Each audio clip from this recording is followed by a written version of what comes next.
নমস্কার। নৈশ অভিযানের পঞ্চম পর্বে আপনাদের সবাইকে স্বাগত। আসুন শুরু করা যাক আজকের গল্প। ভোর 8টা না বাজতেই যখন এক জরাজীর্ণ বৃদ্ধ গোয়েন্দা প্রকাশ চৌধুরীর বাড়ি হতে বেরিয়ে গেল, অজিত আর তখন না হেসে থাকতে পারল না। হাসবার ব্যাপারই বটে, অমন শক্তিশালী বলিষ্ঠ বপু প্রকাশ চৌধুরীর এমন রূপ পরিবর্তন বাস্তবিকই অবিশ্বাস্য। কিন্তু প্রকাশ জানত তাছাড়া আর কোনো উপায়ও ছিল না। ইন্সপেক্টর রজার্স আর দুদিন যাবৎ তাকে কেবলই ফোন করে জানাচ্ছেন রিগল ম্যানসনের ঘটনাস্থলে তাকেও একবার যেতে হবে। কিন্তু প্রকাশ যায় কেমন করে? কার রক্তচীনের দল তাকে যে ভাববার সময় দিয়েছে 3 দিন। তারা যদি বুঝতে পারে যে প্রকাশ সে বিষয়ে কিছুমাত্র বিবেচনা না করে এখন থেকে কেসটা হাতে তুলে নিয়েছে, তাহলে যে তার সঙ্গে শত্রুতা আরম্ভ হবে তখন থেকেই। কিন্তু যতটা সম্ভব শত্রুপক্ষকে একটু নিষ্ক্রিয় রাখা সঙ্গত নয় কি? সে তাই অজিতের সঙ্গে পরামর্শ করে স্থির করেছে আজও সে তদন্ত কার্যে নিজের স্বরূপ নিয়ে বেরোবে না, কারণ শত্রুপক্ষ নিশ্চয়ই তাকে চোখে চোখে রাখছে।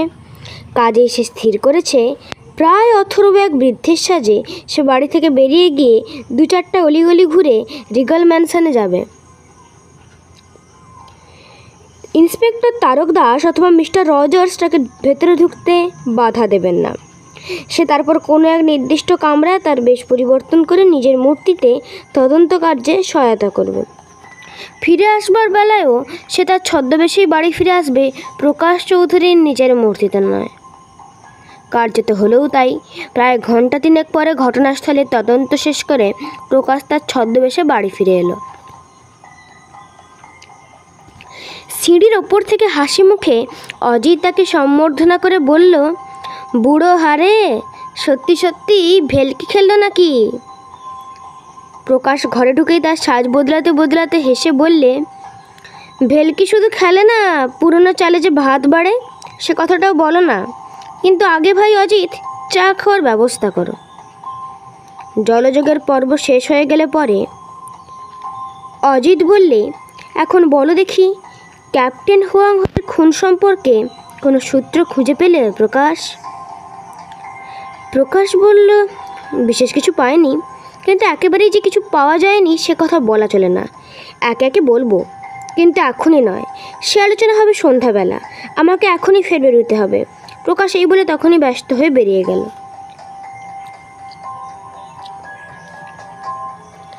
প্রকাশ যখন ফিরে এলো রাত তখন 8টা। 1 কাপ চা খেয়ে সে বলতে শুরু করলো, ক্যাপ্টেন হুয়াংহো খুন হয়েছেন রিগল ম্যানসনের একটি ফ্ল্যাটে, ফ্ল্যাট নম্বর 6। প্রত্যেক তলায় পাশাপাশি 4টে করে ফ্ল্যাট, প্রত্যেক ফ্ল্যাটে 4খানি করে ঘর, তাছাড়া রান্নাঘর, ভাড়ার ঘর, বাথরুম ইত্যাদি। অস্থায়ী ভাড়াটের পক্ষে যতটুকু আসবাবপত্র থাকা সম্ভব, ক্যাপ্টেন হুয়াংহোর সাথে তার চেয়ে বেশি কোনো জিনিসপত্রই ছিল না। 2টো চাকর আর তার নিজের জন্য 3টে বিছানা, 2টো বড় সুটকেস আর কয়েক বই ও ম্যাগাজিন আর থালা বাসন সামান্য। চাকর দুজনের একজন চীনে আর একজন বার্মিজ।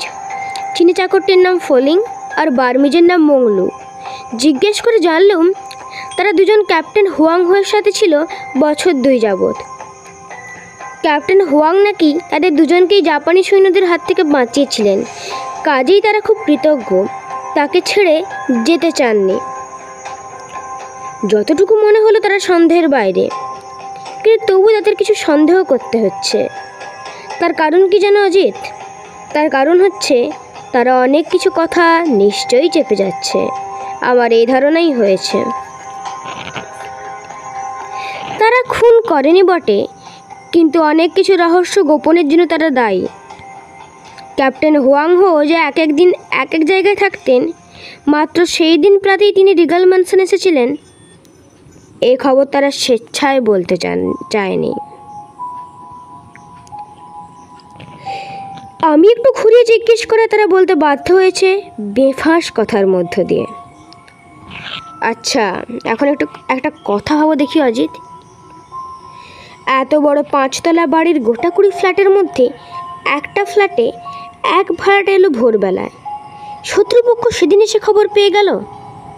আমি স্বীকার করি, খবর পাওয়া হয়তো কঠিন নয়, কারণ ক্যাপ্টেন হুয়াংহোকে তারা চোখে চোখেই রেখেছিল। কিন্তু ক্যাপ্টেন হুয়াংহোয়ের ফ্ল্যাটে ঢুকে অপর একজন একটা সবুজ আলো দেখিয়ে সংকেত করে কী রূপে জানো তো? মিস্টার মরিস তারই আভাস দিয়ে গেছেন। ফ্ল্যাটের সদর দরজা ফলিং নিজের হাতে বন্ধ করেছিল। বাড়িতেও আর কেউ ঢোকেনি। সে কথা তারা জোর গলায় বলতে চায়। বলো তো অজিত, তাহলে 6 নম্বর ফ্ল্যাটের বারান্দায় সবুজ আলো জ্বলে কেমন করে? অজিত বললে, আমি তো কিছুই বুঝতে পারছি না প্রকাশ। প্রকাশ বলল, আমিও প্রথমে কিছুই বুঝতে পারিনি, কিন্তু একটু পরেই সব বোঝা গেল। কেমন করে বোঝা গেল সব বলছি।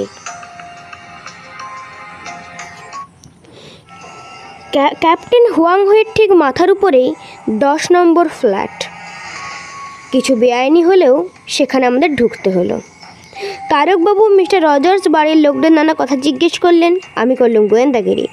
আমি দেখতে পেলাম একটা অতিরিক্ত ইলেকট্রিকের তার চেয়ে বারান্দায় ঝুলছে।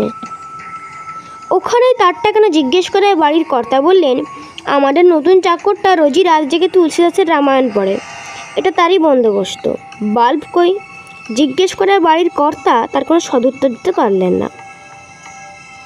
চাকরটির খোঁজ করা হলো, কিন্তু সে নাকি কিছু অসুস্থ হয়ে 18ই আগস্ট অর্থাৎ খুনের পর দিন ভোরবেলা তার দেশে চলে গেছে।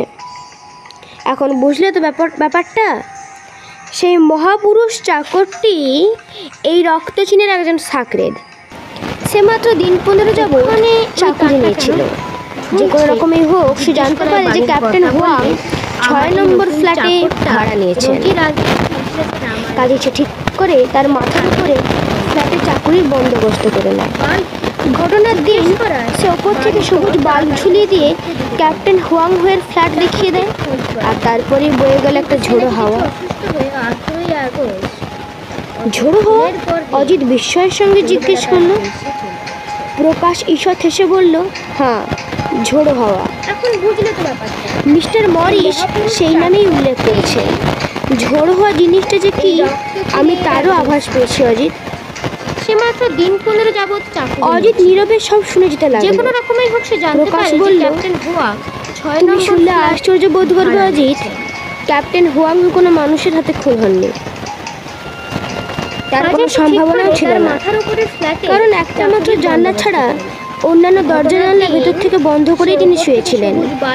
তিনি খুন হয়েছেন ঝোড়ো হাওয়ার হাতে। গেল একটা রহস্য। রাখো প্রকাশ, এখনই সব খুলে বলো, অধীরভাবে বলল অজিত। প্রকাশ এসে বলল, ঝোড়ো হওয়া জিনিসটা কি তা দেখবে? এই দেখো। এই বলে সে তার পকেট থেকে কাগজে জড়ানো একটা পাখির পালক টেবিলের উপর রাখলো। প্রকাশ সেটি ভালো করে দেখে বলতে লাগলো, এই পালকটি যে জীবের ক্যাপ্টেন হুয়াংহো খুন হয়েছে সেই জীবের হাতে। ক্যাপ্টেন হুয়াংহোয়ের খাটের তলায় দেখতে পেয়ে আমি এই পালকটি নিয়ে আসি। তারপর রিগাল ম্যানশন থেকে আসবার বেলায় বৃদ্ধের বেশেই আমি আমার এক প্রাণীতত্ত্ববিদ বন্ধুর সঙ্গে দেখা করে এসেছি। সে বললে, এই পালকটি হচ্ছে একরকম বাদুড় জাতীয় জীবের পালক। তাহলে এখন বুঝতে পারছো অজিত, ক্যাপ্টেন হুয়াং খুন হয়েছেন এক জাতীয় রক্ত শোষক বাদুড়ের হাতে। কাজেই তার দেহ এমন রক্তশূন্য দেখা গেছে। আর হত্যাকারী পাখাওয়ালা জীব বলে তার পক্ষে জানলা দিয়ে ঘরে ঢুকতে একেবারেই অসুবিধা হয়নি। ক্যাপ্টেন হুয়াংয়ের সাথেই বাদুড়টার সম্ভবত কিছু ধস্তাধস্তি হয়েছিল। তারই ফলে একটা পালক তার ডানা থেকে খসে পড়েছিল। আনন্দে উৎফুল্ল হয়ে অজিত বলল, ধন্যবাদ প্রকাশ, ধন্যবাদ। তুমি দেখছি অনেক কিছু খবর জেনে এসেছো।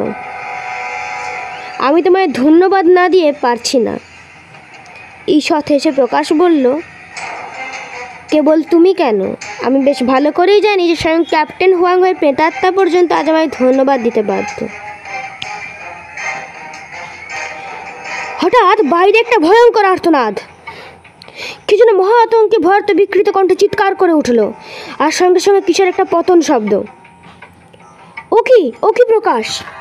বলেই অজিত তখনই ছুটে বেরোচ্ছিল। বাধা দিয়ে প্রকাশ বলল, আহ, কি করছো তুমি অজিত? এত ব্যস্ততা কেন? ধীরে ধীরে গেলেই চলবে। এই বলে সে ফিক করে হেসে ফেলল। অজিত বিস্ময়ে অবাক। সে ভাবল প্রকাশ পাগল হলো নাকি, আবোল তাবোল কিছু বকছে। এমন ভয়ঙ্কর আর্তনাদ শুনে বাইরের এক ঘর থেকে ছুটে এলো প্রকাশের চাকর ভিকু। বাবু বাবু, কে এমন চেঁচিয়ে উঠল? সে প্রশ্ন করল। প্রকাশ একটা টর্চ নিয়ে বেরোতে বেরোতে বললে, নিশ্চয়ই কোনো বন্ধু। আগে তেল জল নিয়ে আরে, একটু ডাক্তারি করতে হবে। টর্চের আলোয় দেখা গেল একটা বলিষ্ঠ লোক, হিন্দুস্তানি পোশাক পরা, মাটিতে পড়ে আছে, দেহ তার নিষ্পন্দ অসাড়। লোকটা ভয়ে অজ্ঞান হয়ে গেছে।